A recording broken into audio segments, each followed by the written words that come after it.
Phone tapping కేసులో కేసీఆర్ పేరు. Phone tapping కేసులో మాజీ సీఎం కేసీఆర్ పేరు వెలుగులోకి వచ్చింది. టాస్క్ ఫోర్స్ మాజీ ఓఎస్డీ రాధాకిషన్ రావు వాంగ్మూలంలో కేసీఆర్ పేరును ప్రస్తావించారు. విపక్షాల ఎత్తుగడలను ముందుగానే తెలుసుకుని చిత్తు చేయడానికి తమ సామాజిక వర్గానికి చెందిన అధికారులతో టాస్క్లు చేయించాం.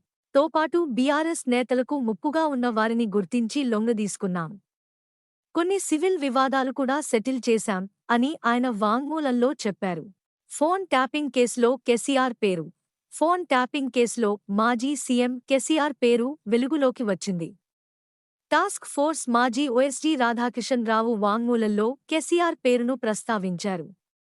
విపక్షాల ఎత్తుగడలను ముందుగానే తెలుసుకుని చిత్తు చేయడానికి తమ సామాజిక వర్గానికి చెందిన అధికారులతో టాస్క్లు చేయించాం. తోపాటు బీఆర్ఎస్ నేతలకు ముప్పుగా ఉన్న వారిని గుర్తించి లొంగదీసుకున్నాం. కొన్ని సివిల్ వివాదాలు కూడా సెటిల్ చేశాం అని ఆయన వాంగ్మూలంలో చెప్పారు.